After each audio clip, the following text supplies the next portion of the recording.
ഇത് ശരിക്കും പറഞ്ഞു കഴിഞ്ഞാൽ ഞാൻ നേരത്തെ പറഞ്ഞ പോലെ തന്നെ ഹാർഡ് വർക്കാണ് നമ്മുടെ മെയിൻ ആയിട്ടുള്ള ഒരു കാര്യം. അതിപ്പോൾ ഏത് ജോലിയിലും അതെ. നമ്മൾ ഒരു ജോലിയായിട്ട് അത്രയും അഡിക്റ്റഡ് ആയിട്ടിരിക്കണം. എങ്കിൽ മാത്രമേ നമുക്ക് ഗ്രോത്ത് വരുള്ളൂ.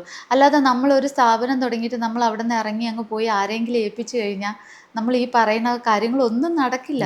നമ്മളും ഇവിടെ ഇവിടെ ഞാൻ പറഞ്ഞു കഴിഞ്ഞാൽ എൻ്റെ സ്റ്റാഫും ഞാനും ഒരു ഫാമിലി പോലെയാണ്.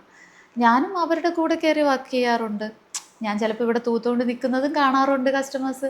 കാര്യം ഒന്നും തോന്നിയിട്ടില്ല. കാര്യം എന്തെന്ന് വെച്ച് കഴിഞ്ഞാൽ നമ്മൾ ഇതൊക്കെ ചെയ്ത് വന്ന ആൾക്കാരാണ്.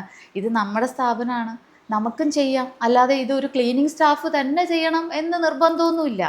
ചിലപ്പോൾ ക്ലീനിങ് സ്റ്റാഫ് തിരക്കായിരിക്കും, അപ്പോൾ ഞാനായിരിക്കും ചിലപ്പോൾ ഇവിടെ തൂക്കുക.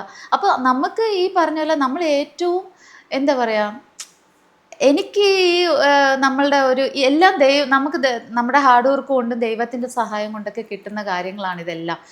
എനിക്ക് നന്നായിട്ട് അറിയാം. നമ്മൾ ഒരു ഈ പറഞ്ഞ പോലെ 200 സ്ക്വയർ ഫീറ്റിൽ നിന്ന് നമ്മളിവിടെ എത്തി നിൽക്കുമ്പോൾ ഒരിക്കലും നമ്മൾ ആ 200 സ്ക്വയർ ഫീറ്റ് മറക്കാൻ പാടില്ല.